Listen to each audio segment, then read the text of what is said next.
Hello everyone, welcome back to Buried Files.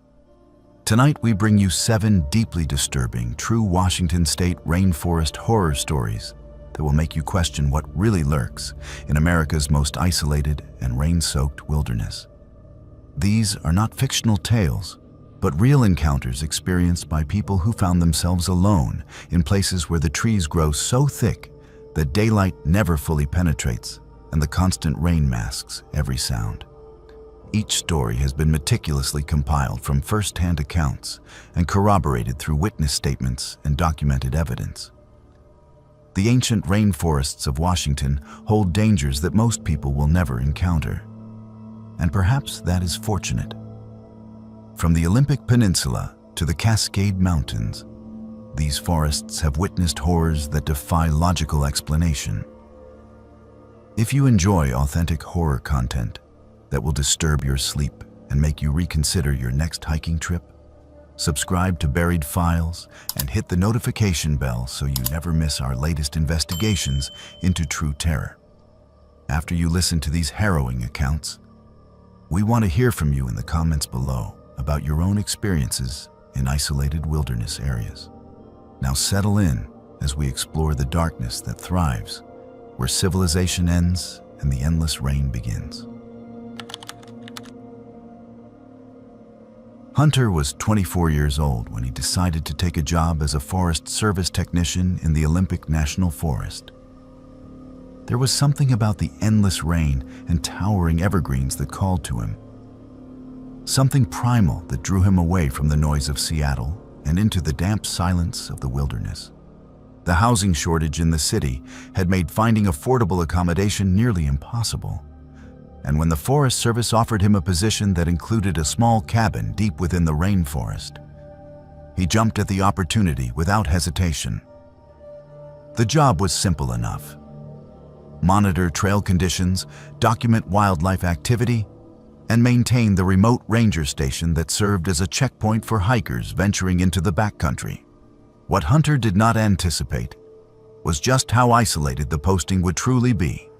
The cabin sat at the end of a gravel road that wound through moss-covered Douglas firs and western red cedars so massive that their trunks seemed to swallow the daylight. The trees grew so densely in this part of the Olympic Peninsula that even at midday, the forest floor remained in perpetual twilight. Rain fell constantly, sometimes as a light mist that hung in the air like smoke. Other times as torrential downpours that drummed against the metal roof of the cabin with such force that Hunter could barely hear himself think. The nearest town was a 40-minute drive down muddy logging roads that became treacherous during heavy storms. Cell phone reception was non-existent. The only connection to the outside world was a satellite phone kept locked in a metal box at the ranger station, reserved strictly for emergencies. Hunter settled into his new routine with surprising ease. He woke before dawn each morning, brewed coffee on the small propane stove, and spent his days hiking the network of trails that crisscrossed the forest. He documented fallen trees, checked for signs of erosion, and occasionally encountered backpackers who were always grateful for his knowledge of the terrain. The work was physically demanding, but mentally peaceful. At night, he returned to the cabin, cooked simple meals, and read by lamplight until exhaustion pulled him into sleep. The isolation that might have driven others to madness felt like a gift to Hunter. He had always been comfortable in his own company, and the forest seemed to welcome him as one of its own. It was during his 3rd week at the cabin that Hunter first noticed something was wrong. He had returned from a long day of trail maintenance to find that items in the cabin had been moved. Not dramatically, but enough to be noticeable. The coffee mug he had left on the counter that morning now sat beside the sink. A book that had been closed on the table was now open to a different page. The chair at his small desk had been pushed back, as though someone had been sitting in it. Hunter stood in the doorway, water dripping from his rain jacket onto the wooden floor, and tried to rationalize what he was seeing. Perhaps he had moved these things himself and forgotten. Perhaps the isolation was already playing tricks on his memory. He checked the door and windows. Everything was locked, just as he had left them. The following morning, Hunter convinced himself that he had imagined the disturbance. But when he returned that evening, the unsettling feeling returned with greater intensity. This time, the changes were more deliberate. His toothbrush had been moved from the bathroom to the kitchen counter. A pair of socks he had left on the bed were now arranged neatly on the floor beside the door. Most disturbing of all, the small framed photograph of his family that he kept on the nightstand had been turned face down. Hunter felt his pulse quicken as he moved through the cabin, checking every corner, every closet, every space large enough for someone to hide. He found nothing. The doors and windows remained locked from the inside. There was no sign of forced entry, no muddy footprints, no indication that anyone had been inside. Yet the evidence was undeniable. Someone or something had been in his cabin while he was away. Over the next several days, the incidents escalated in frequency and strangeness. Hunter began making mental notes of exactly where he left his belongings each morning, creating a kind of test to determine if he was losing his mind or if something genuinely inexplicable was happening. Each evening when he returned, he found that items had been moved, rearranged, or relocated to different rooms entirely. His shaving razor appeared in the kitchen drawer. A flannel shirt he had hung in the closet was draped over the back of a chair. A can of soup from the pantry sat in the middle of the bathroom floor. The movements seemed random at first, but gradually Hunter began to detect a pattern. The items were always things he used daily, things that were personal to him. It was as if someone was studying his habits, learning his routine, cataloging his life.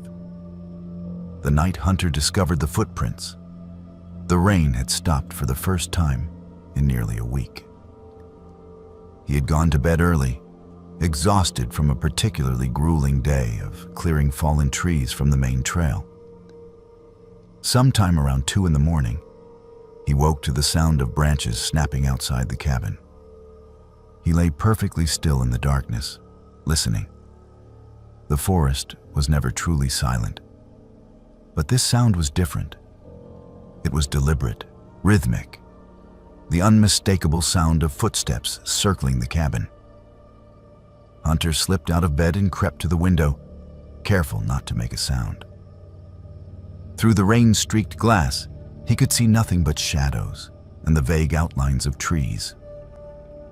The footsteps continued, moving slowly around the perimeter of the cabin, pausing occasionally as if the walker was examining the structure.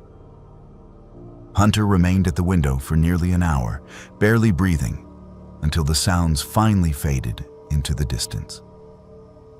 At first light, Hunter pulled on his boots and stepped outside to investigate. The ground around the cabin was soft mud, still saturated from weeks of rain, and the footprints were clearly visible. They formed a complete circle around the cabin, passing beneath every window, stopping at both doors. The prints were fresh, made sometime during the night, and they belonged to a boot similar to the ones Hunter wore.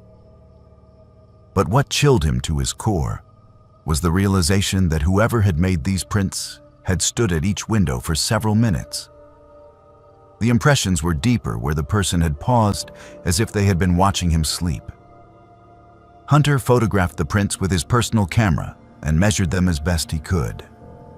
They were roughly size 11, slightly larger than his own feet. He followed the trail into the forest, but after about 50 yards, the prints simply vanished. There was no indication of where the person had come from or where they had gone. The following week brought a new level of terror that Hunter had not imagined possible. He began finding his belongings outside the cabin, arranged in the forest as if someone was building a shrine. A t-shirt he had been missing for days was draped over a low-hanging branch just beyond the tree line. His toothpaste was squeezed out in a line along a fallen log. A pair of his underwear was stuffed into a hollow in a cedar tree. each discovery sent waves of nausea through him. The violations were becoming more intimate, more invasive. Whoever was doing this was not just watching him. They were collecting pieces of his life, taking souvenirs, marking territory. Hunter reported the incidents to his supervisor via the satellite phone, but the response was dismissive. Animals could move things, the supervisor said. Bears were known to enter cabins. Perhaps a curious raccoon was rearranging items. The footprints could belong to a hiker who had gotten lost and stumbled upon the cabin in the dark. But Hunter knew better. This was not the work of animals or lost hikers. This was deliberate, calculated, and deeply personal. He began locking himself inside the cabin as soon as he returned each evening, barricading the door with furniture, checking and rechecking the windows. Sleep became nearly impossible. Every sound sent his heart racing. Every shadow seemed to move with purpose.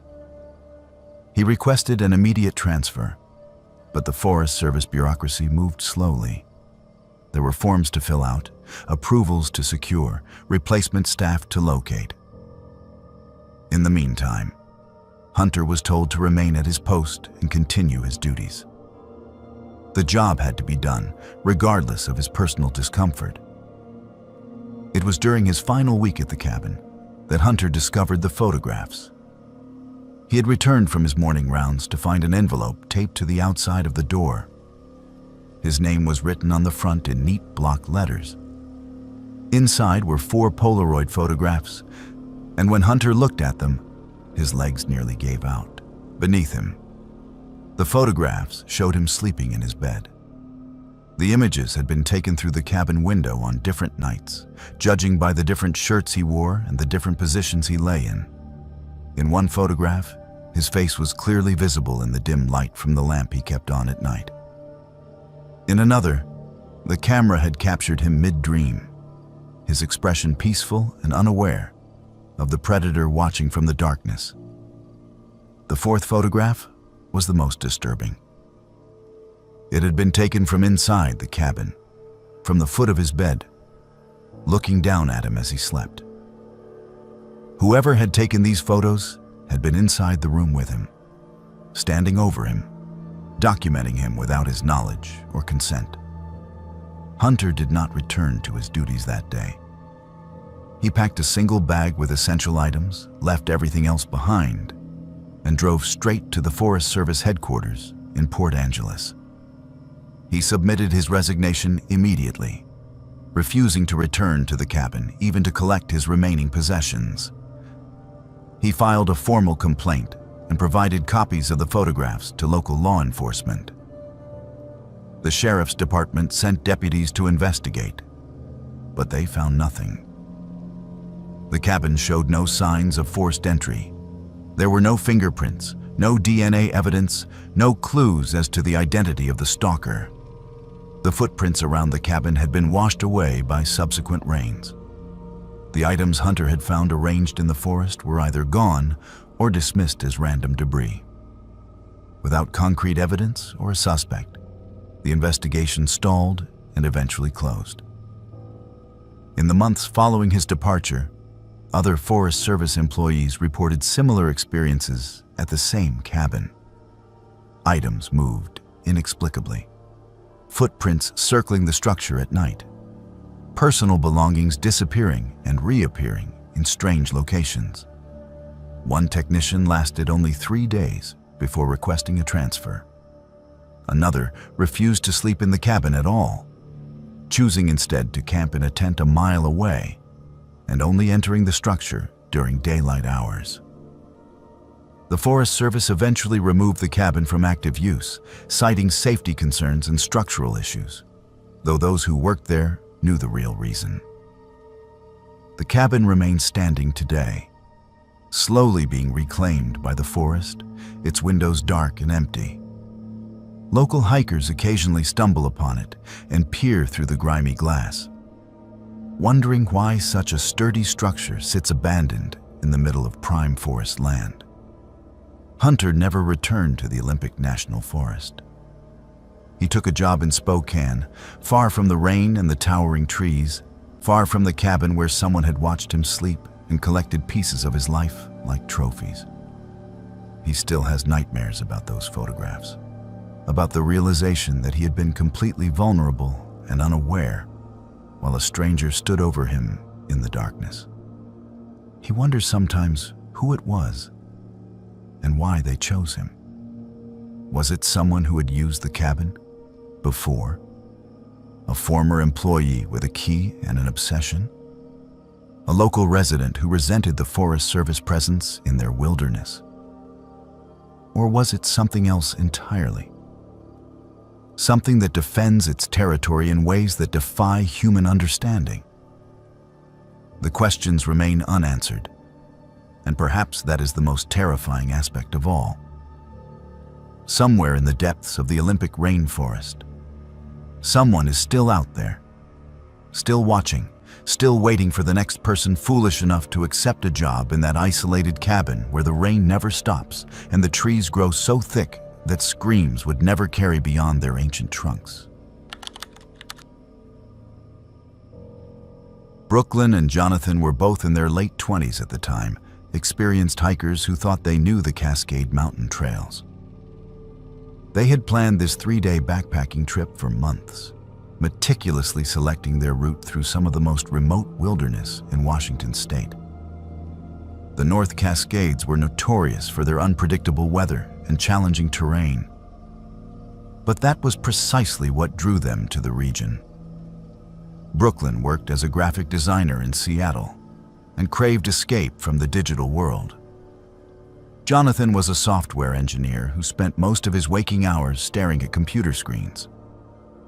For both of them, these excursions into the wilderness represented more than recreation. They were necessary reminders that a world existed beyond the confines of urban life. A world of ancient forests and crystalline lakes, where human concerns seemed insignificant beneath towering peaks that had stood for millennia. They began their hike on a Thursday morning in late September, when the summer crowds had thinned and the fall rains had not yet begun in earnest. The trailhead was located at the end of a Forest Service road, accessible only by high-clearance vehicles. They had driven up in Jonathan's truck the night before and slept in the parking area, eager to get an early start. By 7 in the morning, they were on the trail, their backpacks heavy with food, camping equipment, and all the supplies they would need for 3 days of self-sufficiency. The plan was straightforward. They would hike 8 miles to a remote alpine lake, make camp, spend 2 nights exploring the surrounding area, and then hike back out. Cell phone service had disappeared within the first mile of the trailhead. The satellite emergency beacon in Jonathan's pack was their only connection to civilization, reserved for life-threatening situations. The first day of hiking was spectacular. The trail climbed steadily through old-growth forest, the air thick with the scent of cedar and pine. Moss hung from branches like green curtains. Ferns carpeted the forest floor. They crossed several streams on makeshift log bridges, the water running clear and cold from glacial melt higher up the mountain. By mid-afternoon, they had climbed above the tree line and entered a landscape of granite and heather. The lake came into view just before sunset, a perfect mirror of turquoise water nestled in a cirque of jagged peaks. They set up their tent on a flat spot near the shore, cooked dinner on their backpacking stove, and watched the stars emerge one by one as darkness settled over the mountains. That first night passed without incident. They slept soundly, exhausted from the long climb, and woke to frost on the tent fly and their breath visible in the cold mountain air. After a leisurely breakfast, they spent the day exploring the area around the lake. They scrambled up a nearby ridge for better views, photographed marmots sunning themselves on rocks, and discovered a series of smaller tarns hidden in a hanging valley above the main lake. By evening, they were back at camp, tired but content. They made dinner as the sun set behind the western peaks, painting the sky in shades of orange and purple that reflected perfectly in the still water of the lake. It was the kind of evening that justified every difficult step of the climb. Sometime around midnight, Brooklyn woke to the sound of voices. At first, she thought she was dreaming. The voices were distant, muffled, barely audible over the whisper of wind through the rocks. But as she lay there in the darkness, fully awake now, the sounds continued.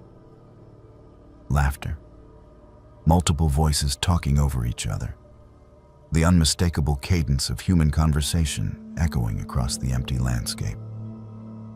She reached over and shook Jonathan awake. He listened for a moment, his expression confused in the dim glow of the headlamp he had switched on. They both heard it clearly now. Voices somewhere out in the darkness beyond their camp. But that made no sense. They had seen no other hikers on the trail. The parking area at the trailhead had been empty except for their truck. This lake was miles from any established campsite, accessible only by difficult cross-country navigation. Who could possibly be out there? Jonathan unzipped the tent and stepped outside, sweeping his headlamp beam across the landscape. The light revealed nothing but rocks and the dark expanse of the lake. The voices had stopped the moment he opened the tent. The silence that followed was absolute, broken only by the pounding of Brooklyn's heart. She joined him outside, and together they scanned the area with their lights. Nothing moved. No tents were visible. No campfires glowed in the distance. After several minutes of searching and calling out with no response, they convinced themselves that the sound had been an acoustic trick of the mountains. Wind funneled through narrow valleys could create strange effects. Perhaps they had heard echoes of their own conversation from earlier in the evening, somehow delayed and distorted by the terrain. It was a thin explanation, but it was better than the alternative. They returned to the tent and tried to sleep, but Brooklyn found it impossible. Every small sound seemed amplified. The rustle of the tent fabric, the distant call of an owl, the creak of settling rocks as the temperature dropped. She lay awake for hours, staring at the nylon ceiling of the tent, until exhaustion finally pulled her under sometime before dawn. When they woke the next morning, the previous night seemed less threatening in the clear light of day. They joked nervously about mountain spirits and acoustic anomalies while they ate breakfast and broke down camp. They had planned to spend another night at the lake, but both of them felt an unspoken desire to leave. Something about the place no longer felt welcoming. They agreed to pack up and hike to a different location, perhaps descend, partway back toward the trailhead and camp in the forest, where they would feel less exposed. By noon, they had packed everything and were ready to depart. That was when they noticed the footprints. The lake was surrounded by a mix of granite slabs and patches of sandy soil. Near their tent site, clearly visible in a section of damp sand, were boot prints that had not been there the day before. Multiple sets of prints, at least 3 different people, judging by the varying sizes and tread patterns. The prints circled their campsite, approaching within feet of where they had slept. Brooklyn felt her stomach drop as she knelt to examine them more closely. These were fresh prints, made sometime during the night. While they had slept, while they had heard those voices in the darkness, people had been walking around their tent. Jonathan immediately pulled out the satellite beacon, but Brooklyn stopped him. They did not have an emergency yet, just an extremely unsettling situation. If they called for rescue now, they would be charged thousands of dollars and possibly face fines for misuse of emergency resources. They were both capable hikers. It was the middle of the day. They had plenty of food and water. The logical thing to do was to pack up and hike out immediately. So that is what they decided to do. They shouldered their packs and started back down the trail, moving quickly, saying little. The forest that had seemed so beautiful on the way up now felt oppressive and claustrophobic. Every sound made them jump. Every shadow seemed to conceal a threat. They made it down to the tree line by early afternoon and had covered perhaps half the distance back to the trailhead when Brooklyn stopped suddenly. She grabbed Jonathan's arm and pointed back up the trail. 3 figures were visible, perhaps 100 yards behind them, moving quickly, closing the distance. They were definitely following them. There was no question about it. The moment Brooklyn and Jonathan stopped, the figures stopped. When they started walking again, the figures resumed their pursuit. Jonathan shouted back at them, demanding to know who they were and what they wanted. No response came. The figures simply stood there, silent and motionless, watching. Brooklyn felt terror unlike anything she had ever experienced. This was wrong in every possible way. People did not behave like this in the wilderness. Hikers encountering other hikers called out greetings, asked about trail conditions, engaged in the friendly interactions that defined backcountry culture. These people were hunting them. That was the only word that fit. They were being hunted. The decision to run was instinctive and mutual. Brooklyn and Jonathan broke into a sprint, their heavy packs bouncing painfully against their backs, branches whipping at their faces as they crashed through undergrowth and leapt over roots. Behind them, they could hear the sound of pursuit. Footsteps pounding the trail, branches breaking. These voices had returned, but they were no longer distant and muffled. They were close and getting closer. Brooklyn's lungs burned. Her legs screamed in protest. The pack straps dug into her shoulders. But fear drove her forward with a strength she did not know she possessed. Jonathan was just ahead of her, running with the desperate speed of prey, fleeing a predator. They had perhaps 2 miles left to reach the trailhead. 2 miles of downhill trail that felt like an eternity as they ran for their lives through the darkening forest. Somewhere during that frantic descent, Brooklyn made the mistake of looking back. 3 figures were running after them, moving with terrifying speed and coordination. They were dressed in dark clothing, their faces obscured by hoods. They carried nothing, no packs, no gear, which allowed them to move far faster than Brooklyn and Jonathan could with their heavy loads. She screamed at Jonathan to move faster, but they were already running at their absolute limit. Her foot caught on a root and she went down hard, the impact driving the air from her lungs. Jonathan skidded to a stop and dragged her to her feet. The figures were closing the gap. 50 yards, 40. They could hear breathing now, heavy and rhythmic. Brooklyn thought with absolute certainty that they were going to die here, that whatever these people wanted, it was not to ask about trail conditions or share stories around a campfire. Then, miraculously, impossibly, they burst out of the trees into the parking area. Jonathan's truck sat exactly where they had left it 3 days earlier.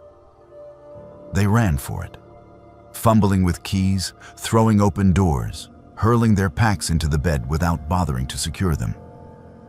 Jonathan started the engine and threw the truck into reverse, then drive, tires spitting gravel as they accelerated down the Forest Service road. Brooklyn twisted in her seat to look back. The 3 figures had stopped at the edge of the parking area. They stood there in a line, watching the truck depart, making no attempt to pursue further. Even from a distance, even in the fading light, Brooklyn could see that they were smiling. The drive down the mountain was a blur. Jonathan drove far too fast for the rough road conditions, but neither of them cared. They needed distance. They needed pavement and cell service and other human beings and all the trappings of civilization that they had been so eager to escape just 3 days earlier. When they finally reached the highway, Jonathan pulled over and both of them sat in stunned silence for several minutes. Their hands were shaking. Brooklyn realized she was crying. They drove to the nearest town, a small logging community with a combined gas station and general store, and called the county sheriff from a payphone outside. The deputy who took their report was skeptical but professional. He took down their information, promised to send a patrol up to the trailhead to investigate, and suggested that they might have encountered squatters or illegal marijuana growers who used the remote forest as a base of operations. 2 days later, the sheriff's department called them back. A search of the area around the lake and trailhead had revealed evidence of recent camping, including fire rings and trash, but no sign of the people Brooklyn and Jonathan had encountered. More disturbing was what searchers found near the lake. A cache of supplies had been hidden in a rock crevice above the shoreline. The supplies included rope, duct tape, tarps, and several large knives. The items had been packaged in waterproof containers and appeared to have been in place for months. The sheriff told them that investigators believed the area was being used as a staging ground for illegal activities, possibly related to drug trafficking or poaching. He thanked them for reporting the incident and suggested they might have unknowingly stumbled into the middle of a criminal operation. The people who chased them were likely trying to scare them away rather than harm them, protecting their territory from unwanted witnesses. Brooklyn did not believe that explanation. For a second, she remembered those smiles as the figures watched them drive away. That was not the expression of people protecting criminal operations. That was the expression of people who enjoyed the hunt, who derived pleasure from terrorizing others, who were disappointed that their prey had escaped. She and Jonathan never went back to the Cascade Mountains. They sold their backpacking gear and took up rock climbing at indoor gyms where walls were made of plastic, and the only danger came from falling a few feet onto padded mats. Brooklyn still has nightmares about voices echoing across dark water. Jonathan flinches at sudden sounds and refuses to camp anywhere that does not have cell phone service. They never speak about what happened to their friends or family. Some experiences defy explanation, and some truths are too unsettling to share. Somewhere in the North Cascades, perhaps still camped near that beautiful turquoise lake, 3 figures wait in the darkness for the next hikers foolish enough to venture too far from civilization. The mountains hold secrets that are never meant to be discovered, and Brooklyn and Jonathan learned that lesson in the most terrifying way imaginable. The following story takes place in 2019 when Skylar was working as a wildlife researcher stationed near the Hoh Rainforest. The position was a dream come true for her, a chance to study one of the most biologically diverse temperate rainforests in the world while earning a modest salary that covered her basic expenses. The job required long hours in the field, tracking elk herds, documenting plant species, and collecting data on the complex ecosystem that thrived in the perpetual dampness of the Olympic Peninsula. The work was physically demanding and intellectually stimulating, exactly what Skylar had hoped for when she completed her graduate degree in wildlife biology. There was just one problem. Housing near the Hoh Rainforest was nearly impossible to find. The area was remote, sparsely populated, and most of the available rentals were summer vacation properties that landlords refused to lease year-round to researchers. Skylar spent weeks searching for accommodation before finally finding a listing on a Facebook housing group. The post was simple and straightforward. Private cabin available for long-term rental, fully furnished, utilities included, quiet location near forest access roads. The rent was remarkably affordable, well below market rate for the area, which should have been her first warning sign. But Skylar was desperate and running out of options. The research position started in 2 weeks, and she could not afford to turn down the job because she lacked housing. She messaged the landlord, a man who identified himself only as David. He replied within minutes, explaining that he had recently moved overseas for health reasons and was renting out his cabin to help cover the mortgage. He could not show her the property in person, but his brother lived nearby and could provide access for a viewing.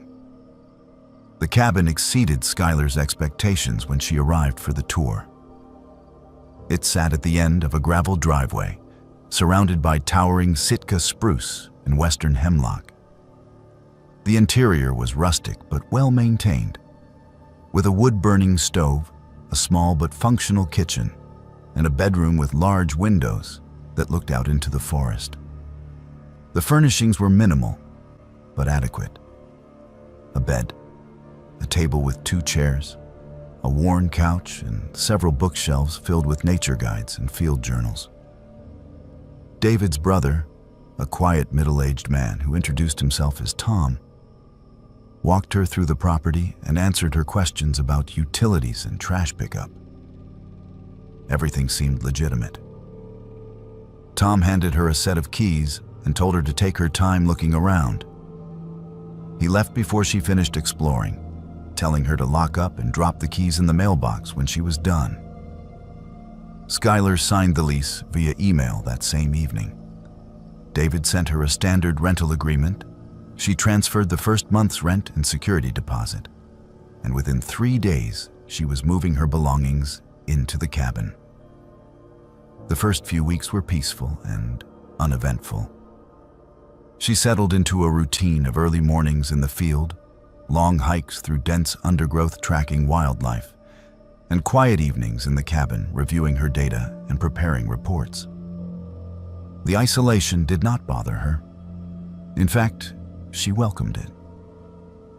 After years of living in crowded apartments with noisy roommates during her university studies, the solitude of the rainforest felt like a gift. She had minimal contact with David. He sent a brief email at the beginning of each month confirming receipt of her rent payment and asking if everything was satisfactory with the property. She always replied that everything was fine. It was during her 4th week in the cabin that David's messages began to change. The shift was subtle at first, barely noticeable. He asked about her research, expressing interest in the wildlife she was studying. Skylar thought nothing of it. Many landlords enjoyed making small talk with their tenants. And David seemed genuinely curious about the ecology of the area. She replied with brief summaries of her work, describing the elk populations and the challenges of navigating the dense forest. But then David's questions became more specific, and that was when the first tendrils of unease began to creep into her awareness. He asked about the blue rain jacket she wore during her fieldwork. How had he known it was blue? She had never sent him photographs. He mentioned that she kept her field notebooks on the kitchen table.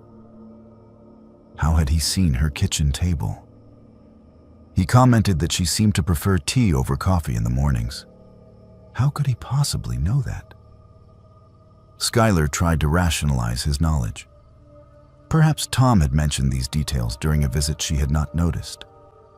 Perhaps there were old photographs of the cabin interior that showed items she had arranged in similar locations. Perhaps David was making educated guesses based on typical researcher behaviors, but the explanations felt forced and inadequate.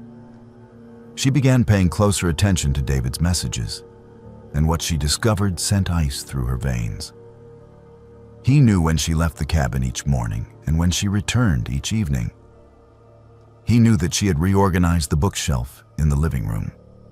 He knew that she had moved the couch away from the wall to access an electrical outlet. He knew details that no one could possibly know unless they were inside the cabin, watching her, documenting her daily routines. The breaking point came on a Tuesday evening when Skylar returned from a particularly exhausting day in the field.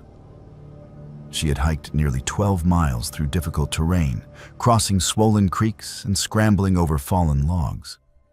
She was muddy, tired, and looking forward to a hot shower and an early night. As she unlocked the cabin door and stepped inside, her phone buzzed with a message from David. The message was brief but chilling. "You should be more careful crossing Beaver Creek. The water is high this time of year, and those rocks are slippery. You could hurt yourself." Skylar stopped breathing. Beaver Creek was not on any map. It was a local name she had learned from other researchers, a small tributary that ran through the study area miles from the cabin. She had crossed it that afternoon, carefully picking her way across moss-covered stones while the swollen current rushed past her boots.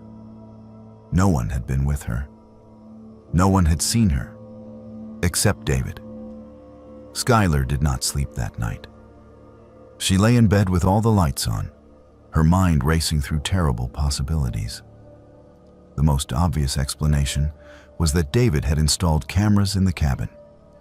Hidden cameras that allowed him to watch her every move, to catalog her habits, to invade her privacy in ways that violated every boundary she possessed.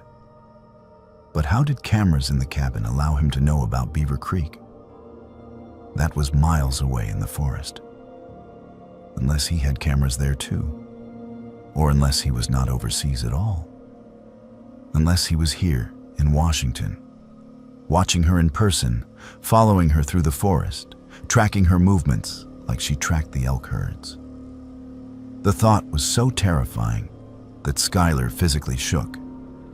She was alone in a remote cabin, surrounded by miles of empty forest, completely vulnerable to a landlord who seemed to know her every move.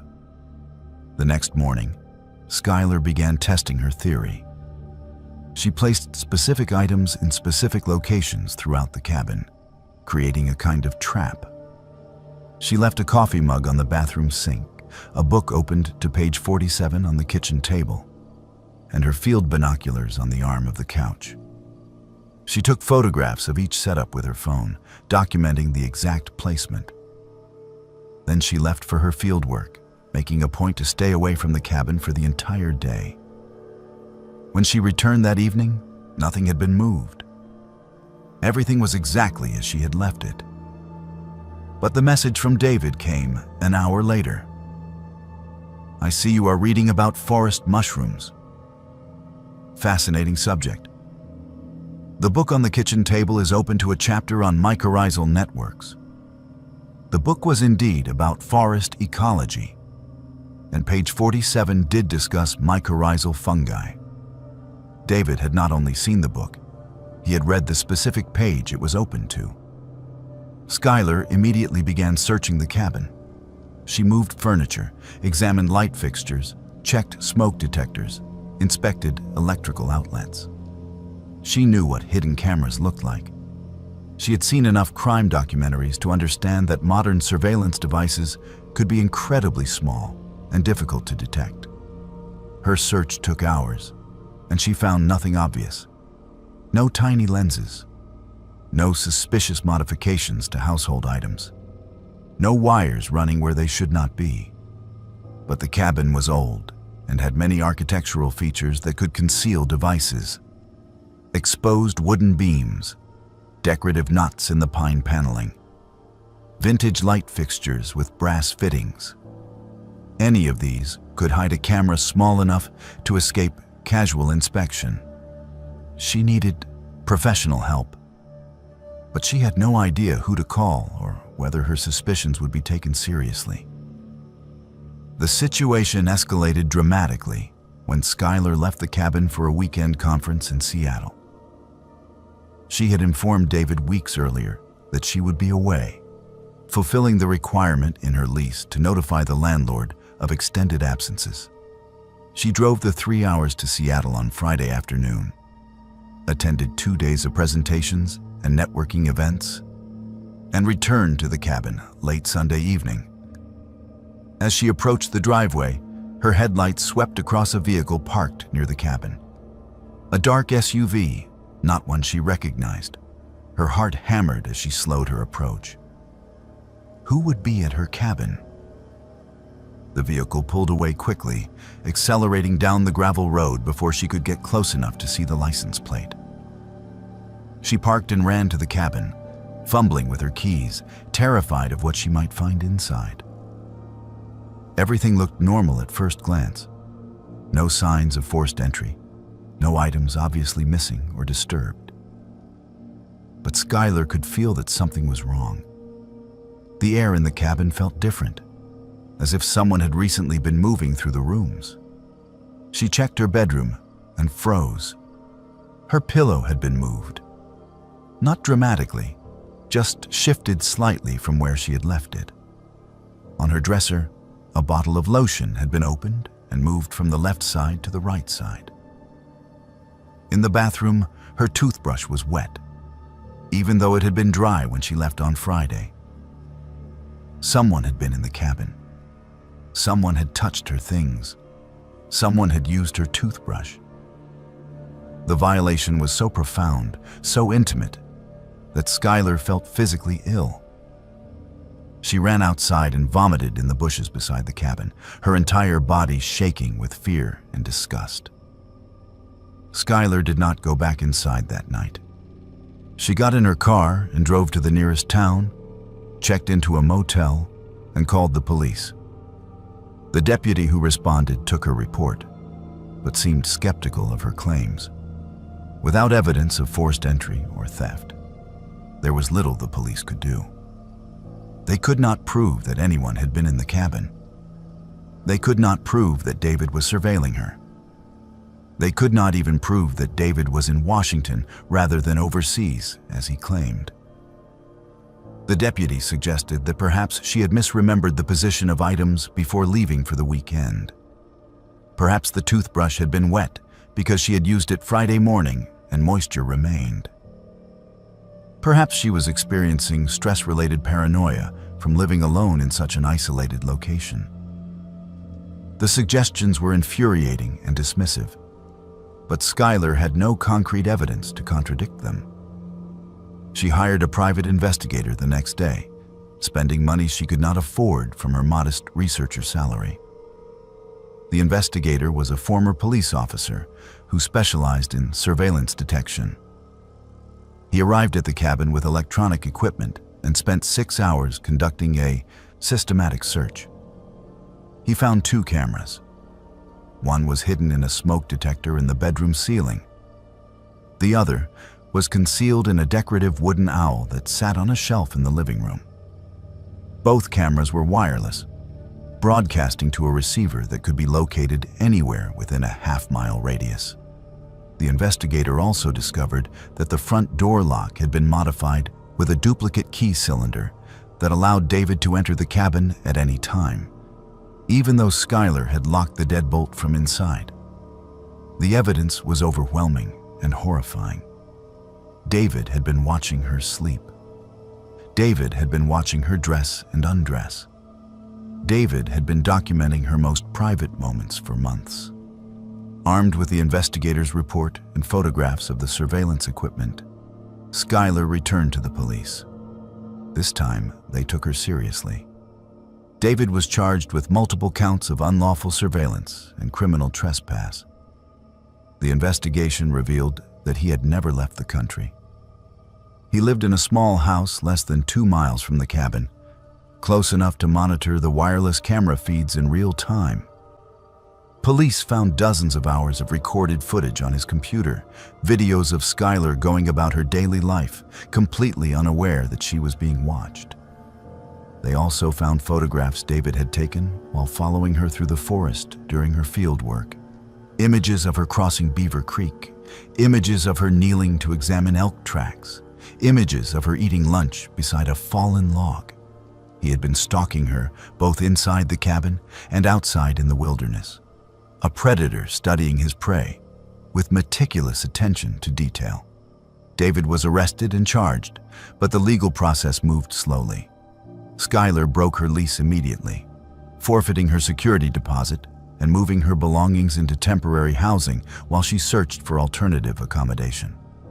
The research institute she worked for was supportive and helped her find a room in a house shared with 2 other biologists.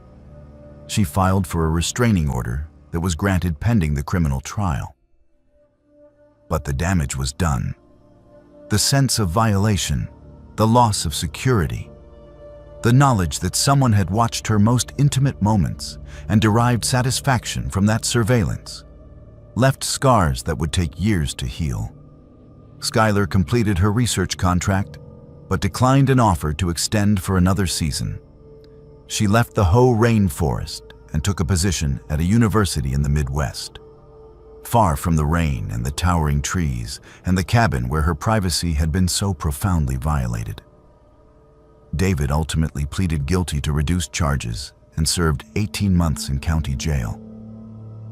The sentence felt inadequate to Skylar, a mere slap on the wrist for crimes that had fundamentally altered her sense of safety in the world. She never returned to Washington State. The rainforest that had once represented opportunity and adventure now represented terror and betrayal.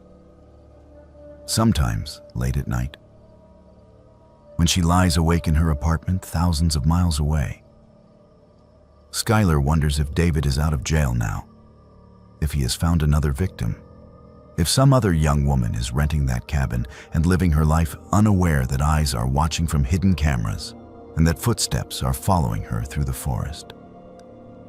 The thought haunts her, but there is nothing she can do. She reported what happened. She testified in court. She warned others in online housing groups about the dangers of too-good-to-be-true rental listings in isolated locations.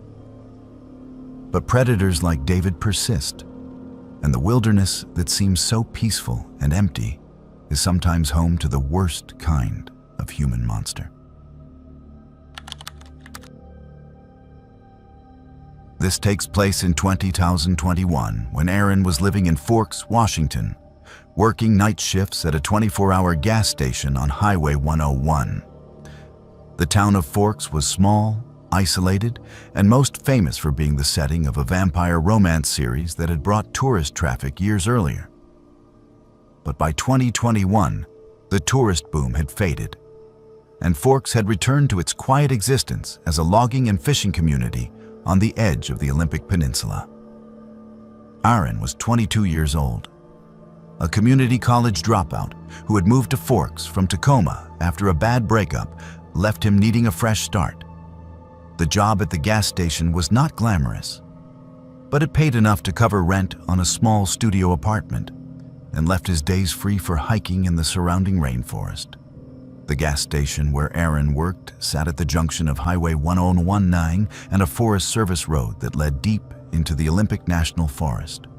During daylight hours, the location saw steady traffic from tourists heading to the coast and logging trucks hauling timber down from the mountains. But during Aaron's shift, which ran from 11 at night until 7 in the morning, the station was often completely deserted for hours at a time. Aaron did not mind the isolation. He spent his nights reading, watching movies on his phone, and occasionally helping the rare customer who pulled in for gas or snacks during the early morning hours. The work was monotonous but peaceful, and after the chaos of his previous life in Tacoma, peaceful was exactly what Aaron needed. The regular customers started appearing during Aaron's 3rd week on the job. He was a man in his mid-40s, average height, with thinning brown hair and wire-rimmed glasses that gave him an academic appearance. He drove a nondescript silver sedan and always came in around 2 in the morning, purchasing coffee and a prepackaged sandwich.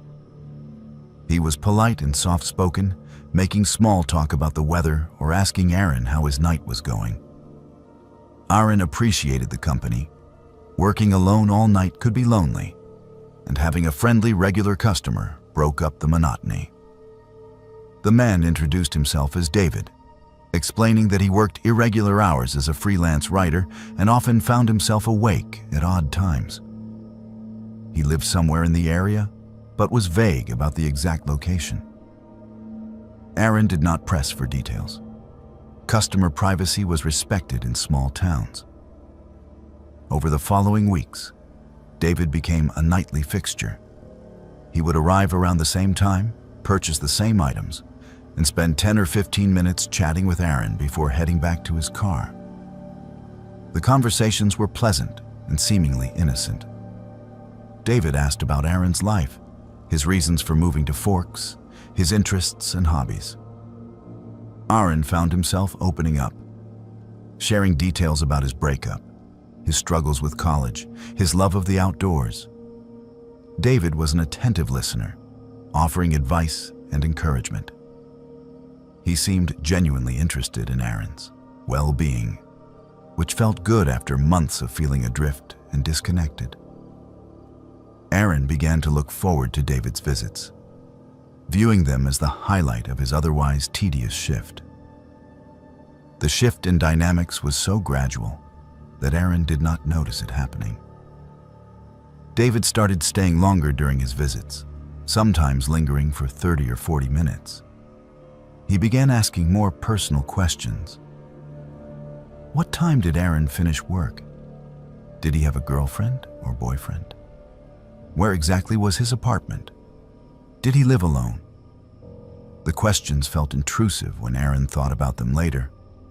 But in the moment, surrounded by the fluorescent lights of the empty gas station and grateful for human interaction, he answered without suspicion.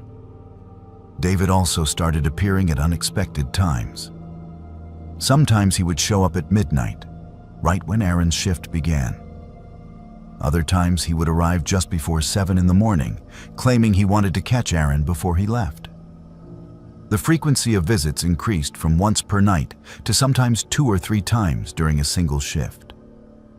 It was during Aaron's 6th week at the job that he first felt genuine discomfort. David had arrived around 1 in the morning and stayed for over an hour, leaning against the counter and talking nonstop. The conversation had turned strange. David asked if Aaron ever felt lonely working nights. He suggested they should hang out sometime outside of the gas station. He mentioned that he had a cabin a few miles into the forest, where Aaron could come visit if he ever needed company. The invitation felt wrong in a way Aaron could not articulate. There was an intensity in David's eyes, a neediness that set off alarm bells. Aaron politely declined, saying he valued his limited free time and preferred to spend it hiking alone. David's expression darkened for just a moment before he smiled and said he understood.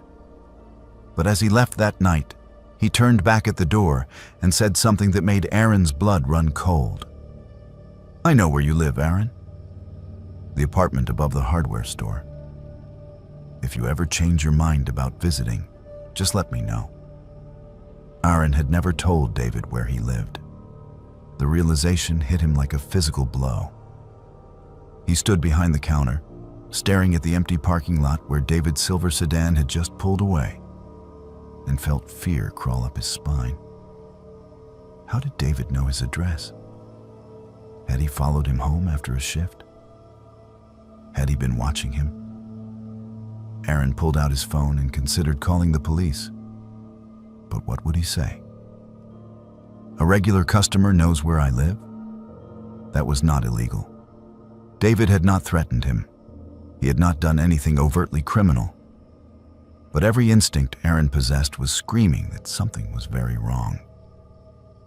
The next night, David did not appear during Aaron's shift, and Aaron felt relieved. Perhaps David had sensed his discomfort and decided to find his coffee elsewhere. But when Aaron walked to his car in the employee parking area, behind the gas station at 7 in the morning, he found a folded piece of paper tucked under his windshield wiper. The note was handwritten in neat block letters. "I missed seeing you last night. I hope you're not avoiding me. We have such good conversations. I feel like we have a real connection." The note was signed with David's name and included a phone number. Aaron crumpled the note and threw it in a nearby trash can, his hands shaking. This had crossed a line from friendly customer to something much more sinister. Over the following week, David's behavior escalated in ways that left Aaron terrified and helpless. David began appearing outside the gas station at unexpected times, not coming inside but sitting in his car in the parking lot, watching. Aaron would glance out the windows and see the silver sedan idling under the lights, David visible behind the wheel, just sitting there for hours. When Aaron's shift ended, David would sometimes be waiting in the employee parking area, smiling and waving as Aaron hurried to his car.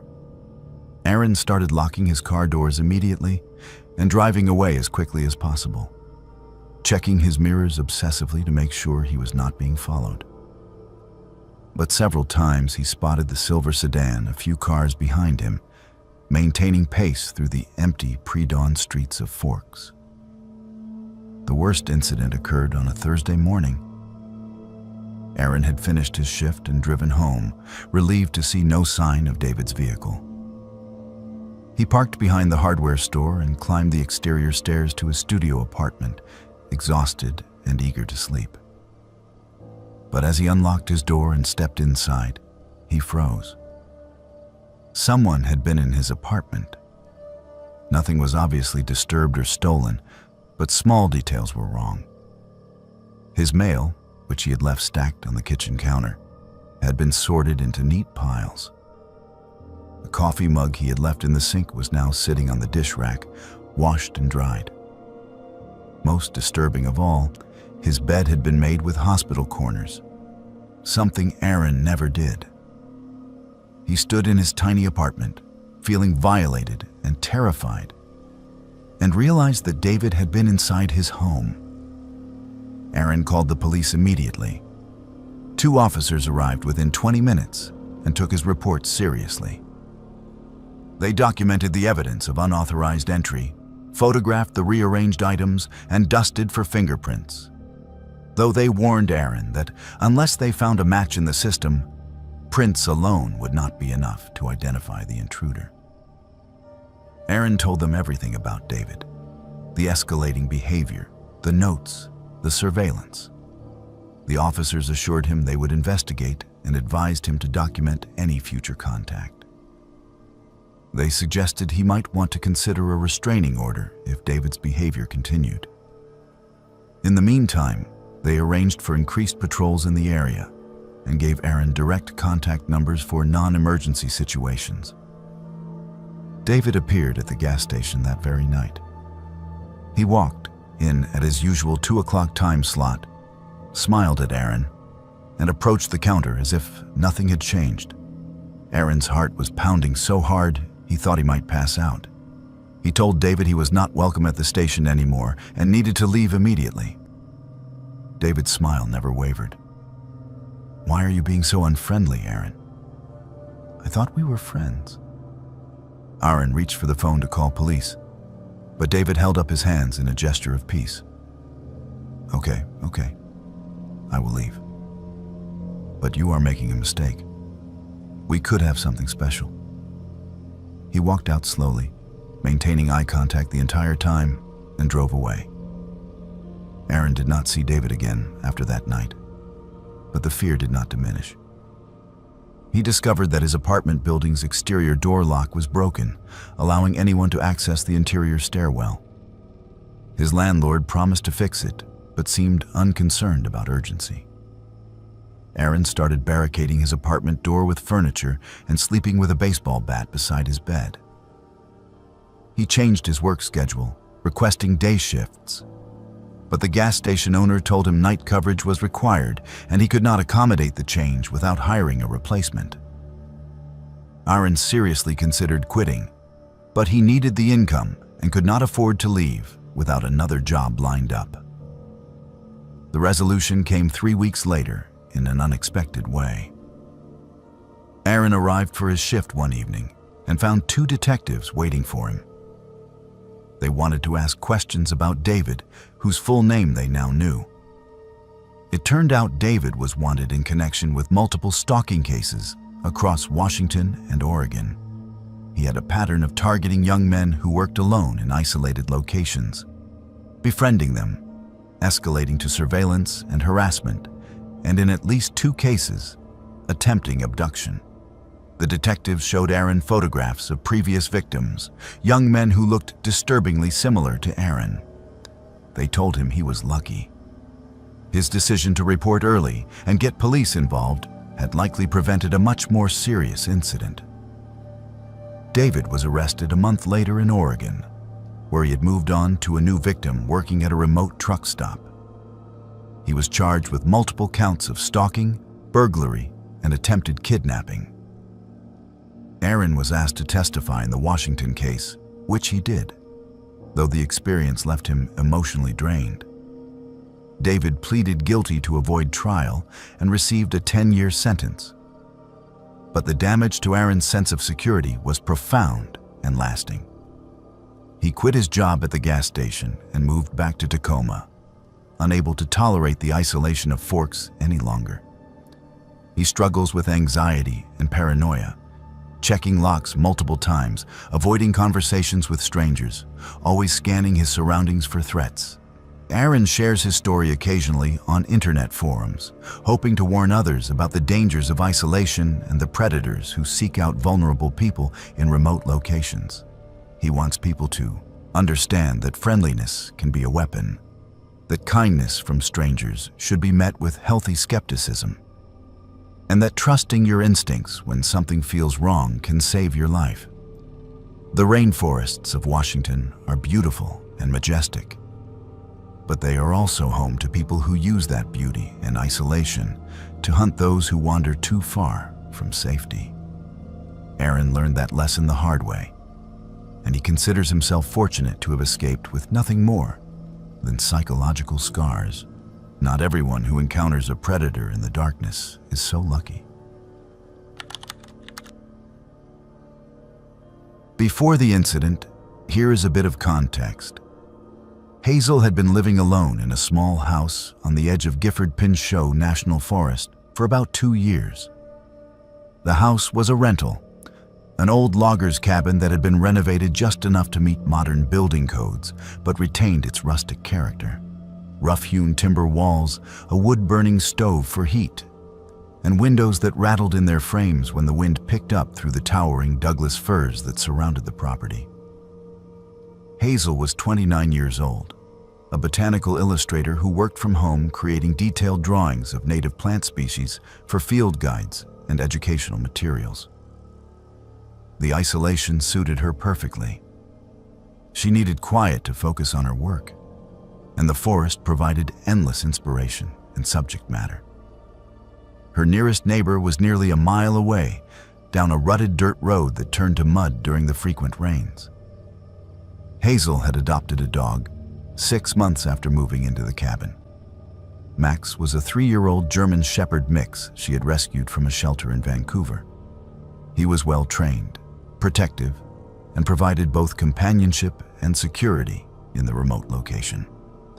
The cabin sat on 2 acres of partially cleared land, surrounded on 3 sides by dense forest. Hazel had installed a long cable run that stretched from the back porch to a tree at the edge of the clearing, allowing Max to be outside safely while she worked. The system worked well during daylight hours, but at night, Hazel preferred to keep Max indoors. The forest was home to bears, cougars, and coyotes, and she worried about him encountering wildlife in the darkness. The routine on the night of the incident was the same as every other night. Hazel worked late at her drafting table, finishing a series of illustrations of native ferns. Around 11:30, she saved her work and began preparing for bed.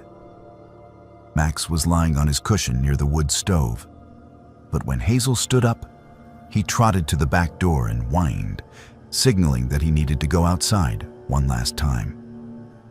Hazel hooked his collar to the long line and opened the door, watching him bound out into the darkness.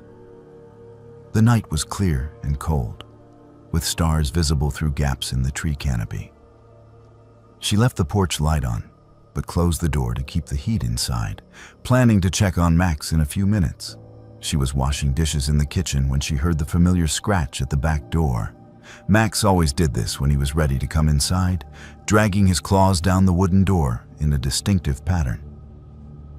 Hazel dried her hands and walked to the door, but something made her pause. She could not explain it rationally, just a sudden feeling that something was wrong. Instead of immediately opening the door, she leaned forward and looked through the peephole. What she saw made her heart stop. A man was standing on her porch, hunched over slightly, staring intently at the door handle. He was dressed in dark clothing, his face partially obscured by a hood.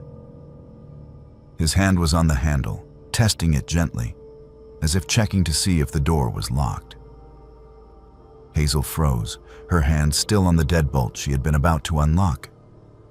For several seconds, she simply stood there, unable to process what she was seeing. Then she heard the scratch again. It had not been Max at all. The stranger was dragging his fingers down the door, mimicking the sound her dog made when he wanted inside. The realization sent a wave of terror through her body. This person had been watching her. He knew her routines. He knew how Max signaled to come inside. He was using that knowledge to trick her into opening the door. If she had not looked through the peephole, if she had simply opened the door as she did every night, the stranger would have been standing right there, separated from her by nothing but air and opportunity. Hazel backed away from the door slowly, trying not to make any sound that would alert the stranger that she knew he was there. Her phone was on the kitchen counter. She grabbed it with shaking hands and called her husband Marcus, who was on a work trip in Portland and would not be home until the weekend. He answered on the second ring, his voice groggy with sleep. She whispered frantically that someone was on the porch, that Max was still outside, that she did not know what to do. Marcus was immediately alert, telling her to stay away from the door and stay on the line with him. He was trying to think, trying to formulate a plan from 200 miles away, while his wife stood in danger. That was when Hazel remembered Max was still outside with a stranger. The thought made her physically ill. If the stranger hurt her dog, she would never forgive herself. But stepping outside would mean exposing herself to danger. The back door opened directly onto the porch where the stranger stood. There was no way to reach Max without passing within feet of the intruder. But the cabin had a second entrance, a side door that opened into a small mudroom used for storing firewood and tools. That door led out to the side of the house where the ground was covered in gravel. If she could open that door quietly, she might be able to see Max, or at least determine if he was safe. Hazel tiptoed to the mudroom, wincing at every creak of the old floorboards beneath her feet. She moved the firewood carefully to create a path to the door, then slowly turned the handle and cracked it open. The cold night air rushed in, and she peered out into the darkness. She could not see Max anywhere in her limited field of vision. The dog might be at the far end of his run, or he might have circled to the front of the house. There was no way to call him without alerting the stranger to her presence. She closed the door as quietly as she had opened it and returned to the kitchen, her heart pounding so hard she thought it might burst. Through the peephole of the back door, she could still see the stranger. He had not moved. He was still standing there, still staring at the handle, as if waiting. The patience was somehow more terrifying than if he had tried to force the door open. This was not a crime of opportunity. This was calculated. He had come here with a plan, and he was willing to wait for the perfect moment to execute it. Hazel considered calling the police, but what would she tell them? A man was standing on her porch. He had not broken anything. He had not threatened her verbally. He had not even knocked on the door. She could imagine the dispatcher asking if she had asked him to leave, if she had tried to determine what he wanted. The rural police response times were notoriously slow out here. It could take 30 minutes or more for an officer to arrive. Then the stranger did something that made Hazel's blood turn to ice. He looked directly at the peephole. She could not be certain he could see her through the tiny lens, but his gaze fixed on that exact spot. He knew she was watching. A slow smile spread across his face, revealing teeth that gleamed in the porch light. The smile was not friendly or reassuring. It was predatory, malicious, the smile of someone who enjoyed frightening others. He held that expression for what felt like an eternity, staring directly at where Hazel stood frozen on the other side of the door. Then he opened his mouth wider, letting the smile transform into something grotesque and taunting, as if to say he knew she was trapped inside and there was nothing she could do about it. With that horrible expression still on his face, the stranger turned and walked away from the porch. Hazel watched through the peephole as he descended the steps and disappeared into the darkness beyond the reach of the porch light. She did not move for several minutes, afraid it was a trick, afraid he would come rushing back the moment she opened the door. Marcus was still on the phone, his voice urgent, asking what was happening. Hazel explained in a whisper what she had seen, and Marcus insisted she call the police immediately. He was already getting dressed, already heading to his car, already planning to drive through the night to get home to her. Hazel did call the police, and while she waited for them to arrive, she forced herself to go looking for Max. She grabbed a flashlight and a kitchen knife, unlocked the back door, and stepped onto the porch with the knife held in front of her like a weapon. The clearing was empty and silent. She called Max's name, and to her immense relief, she heard barking from somewhere in the trees. She followed the sound and found Max tangled in undergrowth at the far edge of the property. His long line had been cut, the cable neatly severed about 6 feet from his collar. Someone had deliberately freed him from the run and chased him into the forest, removing him as an obstacle and eliminating Hazel's early warning system. The police arrived 40 minutes later. 2 deputies took her statement, examined the cut cable, and searched the property with flashlights. They found footprints in the soft earth near the porch, boot prints that suggested a man of average size and weight. They found additional prints near the tree line where Max had been found, and drag marks in the dirt suggesting the dog had been grabbed and pulled into the forest. The deputies were professional and thorough, but they offered little hope of identifying the intruder. Without a clear description of his face or any physical evidence beyond footprints, there was not much they could do. They promised increased patrols in the area and gave Hazel a case number for her records. Marcus arrived home at dawn, exhausted from the drive, but furious and protective. He wanted Hazel to leave immediately, to pack her essentials and stay with family in town until they could figure out a better living situation. But Hazel was stubborn. She had built a life here, a career here. She refused to be driven from her home by a stranger who might never return. They compromised by installing security cameras around the property, motion-activated lights, and deadbolts on all the doors. Marcus also purchased a firearm and made sure Hazel knew how to use it safely. These measures made them feel slightly more secure, but the sense of violation never completely faded. The stranger never returned, at least not that they could document. But Hazel never felt entirely safe in the cabin after that night. Every sound outside sent her pulse racing. Every shadow glimpsed through a window made her freeze. Max became more aggressive, barking at things she could not see, refusing to go outside alone, even in daylight. After 6 months of living in a constant state of anxiety, Hazel and Marcus made the difficult decision to move. They broke their lease and relocated to a house in a suburban neighborhood on the outskirts of Olympia, where neighbors were close and streetlights illuminated the darkness. Hazel still works as a botanical illustrator, but she no longer seeks out the isolation of the forest. She works from her home studio with the doors locked and the curtains drawn, and she never opens the door without first looking through the peephole. Max is still with them, older now and more protective than ever. They take him on walks in public parks during daylight hours, but never at night, and never in places that feel too remote or too empty. Hazel shares her story with other women who live alone, warning them about the importance of security measures and trusting instincts. She knows how lucky she was that night.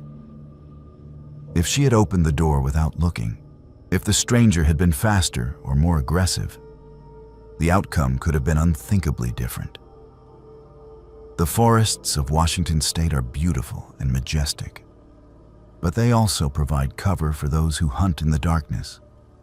And Hazel will never forget the smile of the predator who stood on her porch and mimicked her dog's scratching, waiting for her to make a fatal mistake.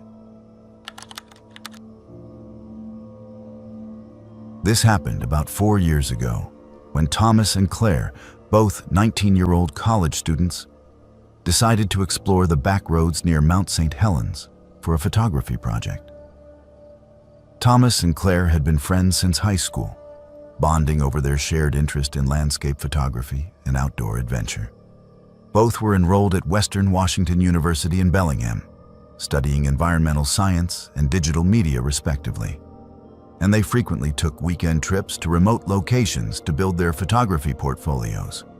The area around Mount St. Helens offered dramatic volcanic landscapes, old-growth forests, and abandoned logging roads that provided access to views most tourists never saw.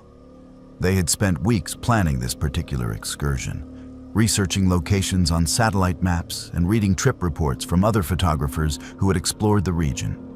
They left campus early on a Saturday morning in October, driving Thomas's aging Honda Civic south on Interstate 5 before turning east onto the winding mountain roads that led toward the volcano.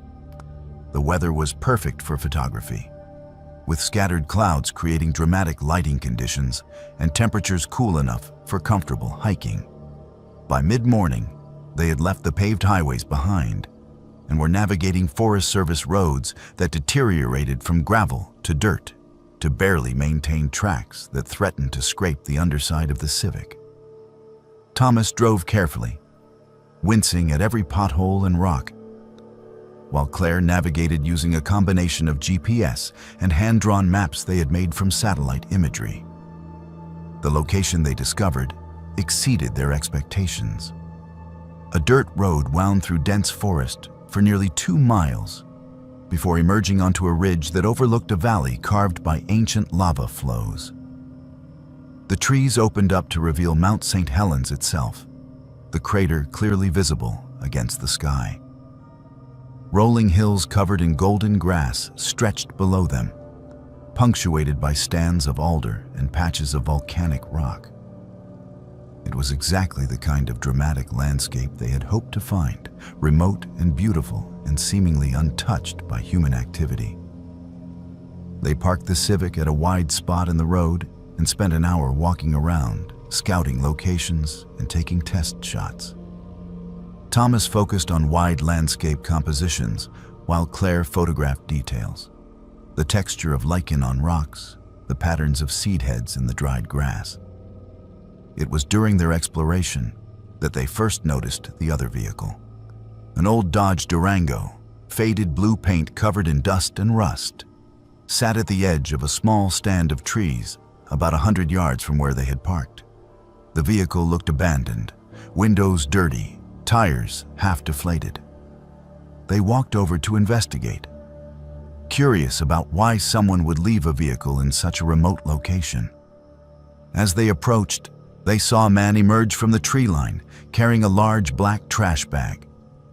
The bag was full of something, bulging and heavy based on how the man carried it. He was middle-aged, perhaps in his 50s, with weathered skin and clothing that looked like it had not been washed in weeks. When he noticed Thomas and Claire watching him, he stopped walking. He did not call out a greeting. He did not wave. He simply stood there, perfectly still, staring at them across the distance. The staring lasted long enough to become uncomfortable. Thomas raised his hand in a friendly wave, but the man did not respond. Claire suggested they head back to their car, and Thomas agreed. They walked back quickly, both feeling unnerved by the encounter, but trying to rationalize it. Perhaps the man was a hunter disposing of remains. Perhaps he was a hermit who lived in the woods and resented intruders in his territory. Perhaps he was simply unfriendly and suspicious of strangers. They got in the Civic and drove back down the dirt road toward civilization, joking nervously about the creepy encounter, but already making plans to return at dawn for better lighting conditions. They came back 2 days later, arriving at the location just before sunrise. The morning was cold and clear, with frost coating the grass and their breath visible in the air. They parked in the same spot as before and hiked up to a higher vantage point carrying their camera equipment. The light was perfect, golden and soft, illuminating the landscape with the kind of quality that photographers dream about. They spent more than an hour taking photographs, completely absorbed in their work and the beauty of the location. It was Claire who first noticed the Durango coming down the dirt road. She pointed it out to Thomas, and they both recognized it immediately. The same vehicle they had seen before, the same vehicle that belonged to the man with the trash bag. The Durango drove past their parked Civic and continued to the end of the road, then turned around and parked directly behind their car, blocking them in. The driver did not get out.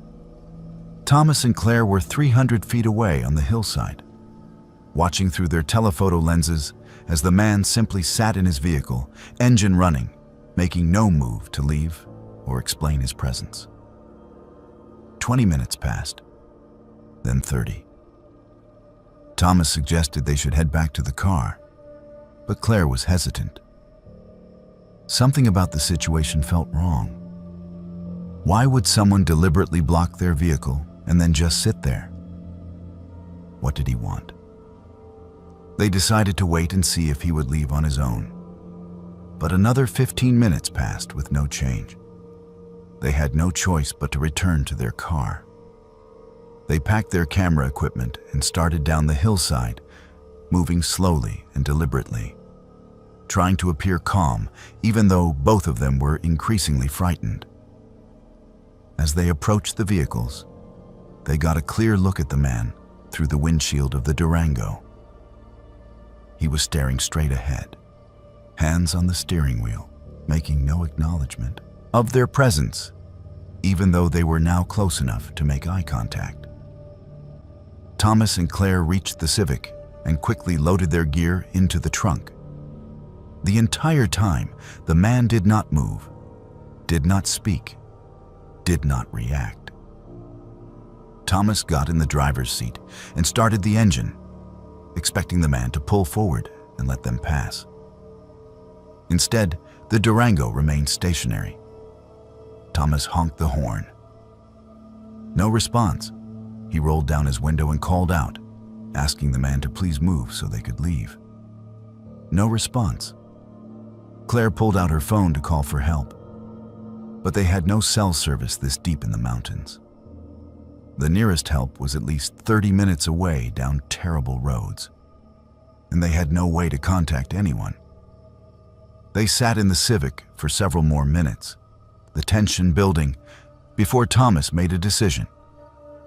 He put the car in reverse, backed up as far as the narrow road allowed, then swung around the Durango by driving partially off the road through the grass and brush. The maneuver was risky, the Civic scraping against branches and rocking over uneven ground, but it worked. They got past the Durango and started driving down the dirt road. That was when the chase began. The Durango roared to life and came after them, closing the distance rapidly despite the rough road conditions. Thomas accelerated, pushing the Civic as fast as he dared on the rutted dirt surface. The car bounced and skidded, Claire bracing herself against the dashboard, both of them terrified as the Durango filled the rearview mirror. The driver was right behind them, sometimes only a foot or two away, his high beams on even though it was now full daylight. Dust kicked up by their tires created a cloud that should have forced the Durango to fall back. But the driver maintained his position, refusing to let them escape. They reached the main gravel road, and Thomas turned right, hoping the better surface would allow them to gain distance. Instead, the Durango accelerated and pulled alongside them, driving on the wrong side of the road. Thomas looked over and saw the driver staring at him. And then the man held up a knife, a large hunting knife with a curved blade, pointing it directly at Thomas through the window. Claire screamed. Thomas swerved right, nearly running into the ditch, as the Durango drifted into their lane. The driver was trying to force them off the road, using his larger vehicle as a weapon to run them into the trees. They came to an intersection with a paved highway and a traffic light that was just turning red. Thomas ran the light without slowing, blasting through the intersection and earning an angry horn blast from a logging truck that had to brake to avoid hitting them. For a moment, Thomas thought the Durango would stop at the light, that the presence of other traffic would end the chase. But the driver did not stop.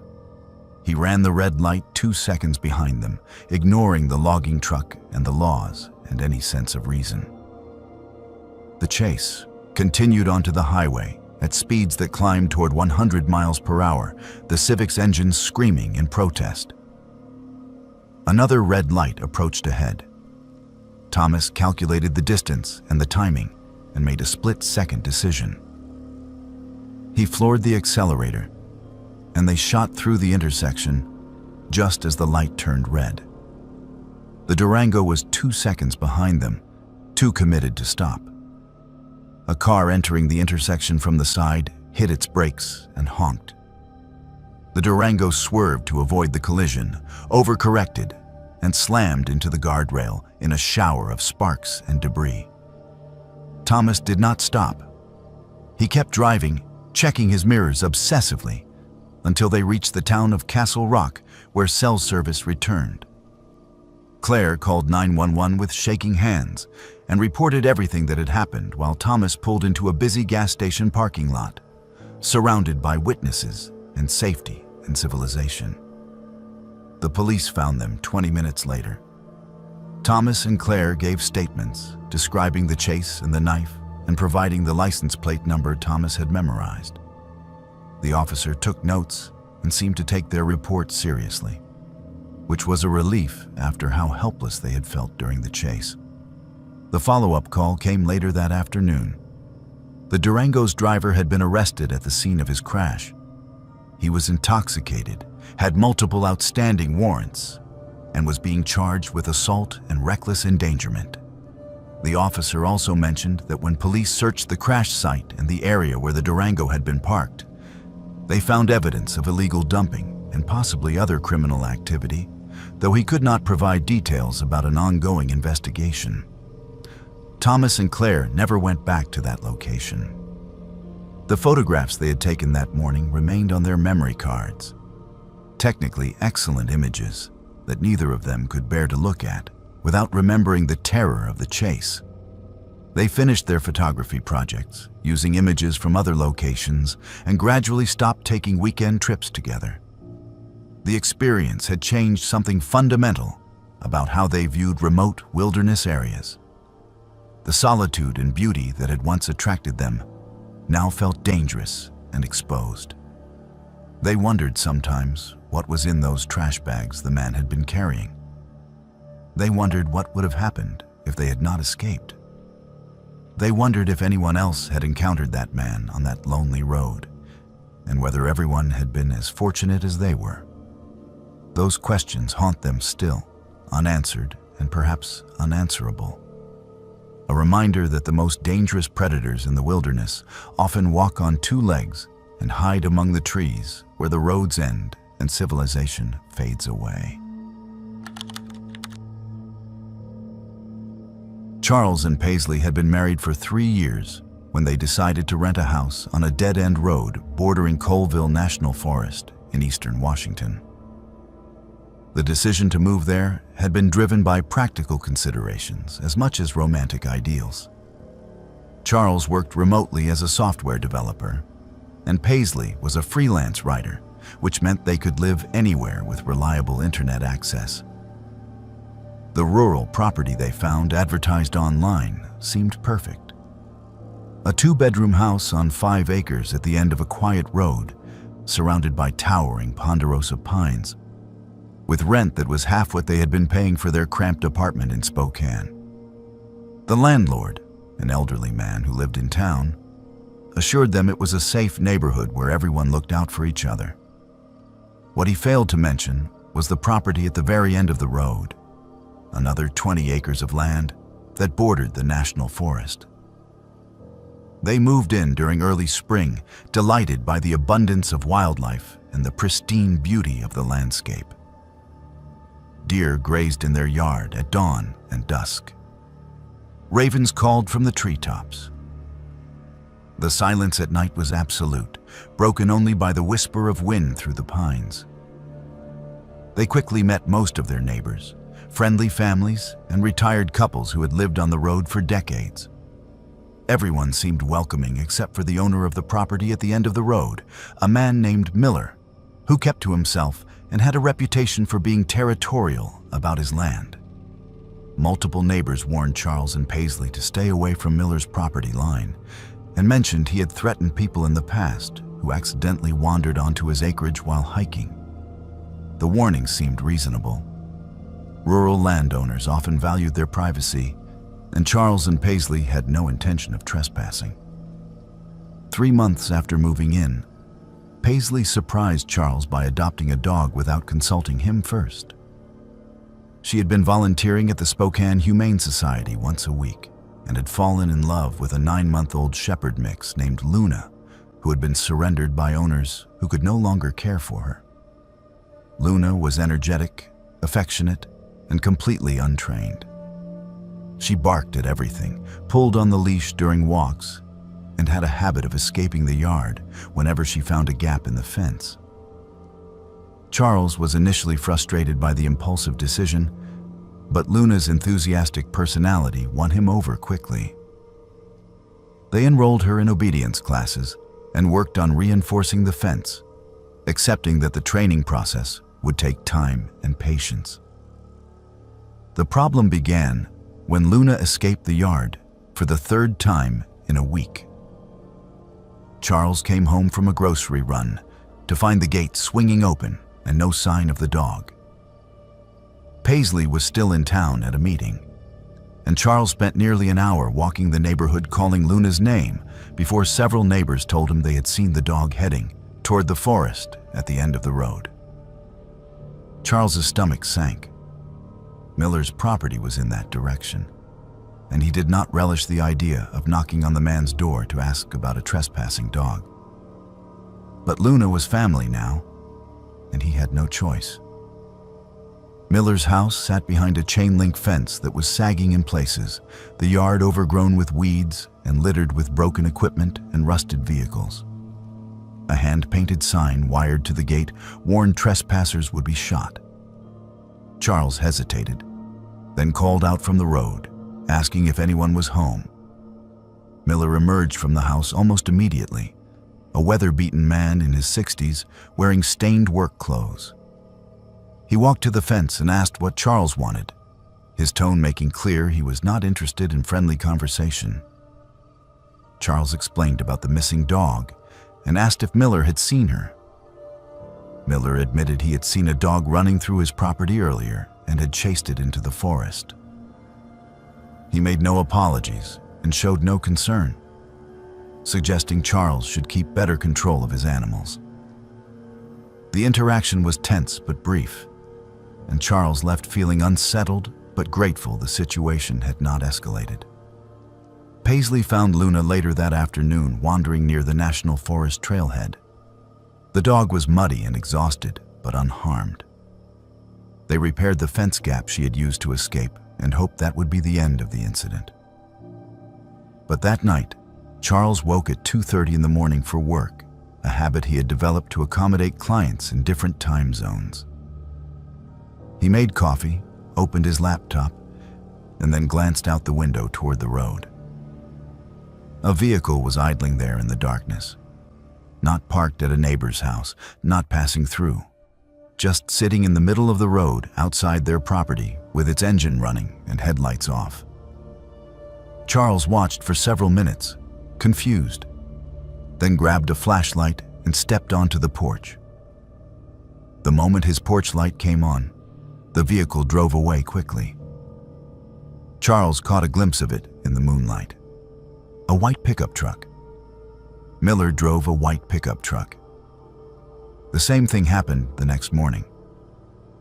Charles woke at his usual 2:30 time, looked out the window, and saw the white truck idling in the road. This time, he did not go outside. He simply watched until the truck drove away 15 minutes later. When Paisley woke up, Charles told her what had happened, and they debated what to do. Miller had not done anything illegal. He was on a public road.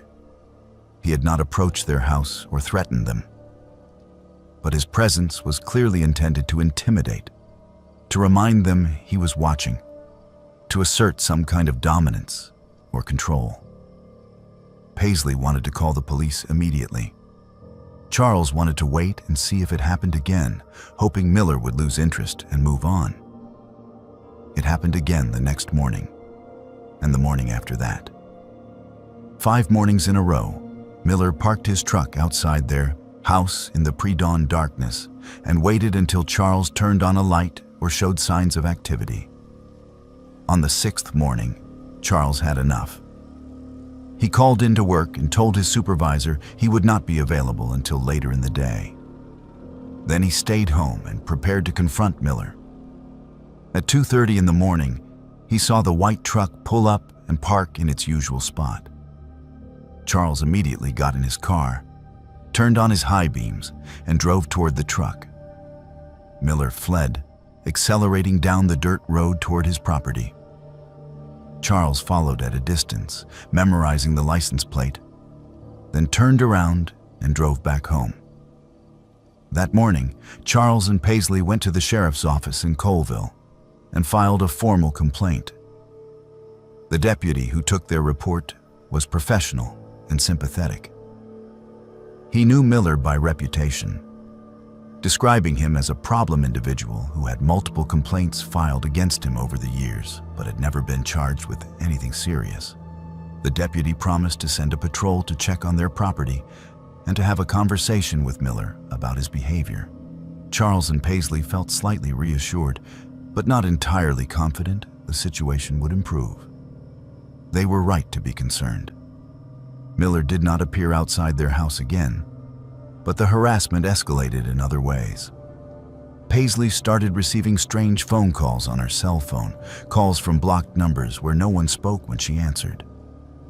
Their mailbox was vandalized, knocked off its post, and left in the ditch. They came home one evening to find their trash scattered across the driveway, bags ripped open and contents strewn everywhere. Most disturbing of all, items of Paisley's clothing began disappearing from the clothesline she used to dry laundry. Underwear primarily, but also a few shirts and a pair of pajama pants. They had initially blamed Luna for stealing clothes, but Luna had been inside the house when several items vanished. After 2 weeks of mounting anxiety, Charles decided to take action on his own. He woke at his usual early hour one Monday morning and saw Miller's truck parked in the road again. Instead of turning on lights, Charles silently put on dark clothes, grabbed his phone, and slipped out the back door. He circled through the trees and approached the truck from behind, staying in the shadows until he was close enough to photograph the license plate and see through the driver's window. Miller was sitting behind the wheel, staring at the house. In his lap was a pair of binoculars, and on the passenger seat, clearly visible in the glow of the dashboard lights, were items of women's clothing that Charles recognized as belonging to Paisley. He took several photographs, his hands shaking, then retreated to the house and immediately called 911. The police response was overwhelming. Within 10 minutes, 4 sheriff's department vehicles arrived at the property. 2 deputies stayed at Charles and Paisley's house to take statements and ensure their safety. 2 others drove to Miller's property to attempt contact. Miller apparently saw them coming and fled in his truck, leading deputies on a chase down Forest Service roads at dangerous speeds before being stopped and arrested. A search warrant was obtained for his truck and property, and what investigators found was deeply disturbing. Miller had been obsessed with Paisley for months, taking photographs of her through the windows of their house with a telephoto lens, documenting her daily routines, stealing her intimate items. His truck contained 2 knives, a handgun, a length of rope, duct tape, and a detailed map with their house marked and multiple routes through the forest highlighted. In his house, investigators found a room dedicated to his surveillance, with dozens of photographs of Paisley tacked to the walls and a journal filled with disturbing fantasies describing what he wanted to do to her. Miller was charged with multiple felonies, including stalking, burglary, and weapons violations. The prosecutor told Charles and Paisley that the evidence suggested Miller had been planning to abduct Paisley, possibly during one of Charles's late-night work sessions when she was alone and asleep. The thought made them both physically ill. They had been living next to a predator who was watching and planning, and they had been completely vulnerable. If Charles had not followed Miller that one morning and discovered the evidence in the truck, Miller might have acted on his plans. That realization haunted them constantly. They filed for a restraining order immediately and moved out of the rental house within a week, forfeiting their deposit and breaking their lease. They did not care about the financial penalties. They needed to be far away from that property, that road, that forest, where Miller had watched them from the darkness. They relocated to a small house in Spokane proper, surrounded by neighbors and streetlights and the comforting noise of urban life. Miller eventually pleaded guilty and received a sentence of 8 years in prison, though both Charles and Paisley felt the punishment was insufficient for the terror he had inflicted. Paisley struggled with anxiety and intrusive thoughts for years afterward, requiring therapy to process the trauma of knowing she had been watched and targeted without awareness. Charles blamed himself for not calling police sooner, for dismissing the early warning signs as merely odd behavior rather than genuine threat. They share their story now with others who consider moving to remote properties, warning that isolation can be dangerous and that neighbors are not always trustworthy. They emphasize the importance of listening to instincts, of reporting suspicious behavior immediately rather than waiting to see if it escalates, and of understanding that predators often choose victims based on vulnerability and opportunity. The forests of Washington State are beautiful and offer a quality of life that many people seek. But that beauty can conceal dangers that manifest when you are alone and far from help. Charles and Paisley survived their encounter with Miller, but they carry the psychological scars as a permanent reminder that sometimes the most dangerous wilderness is not in the forest, but in the human heart.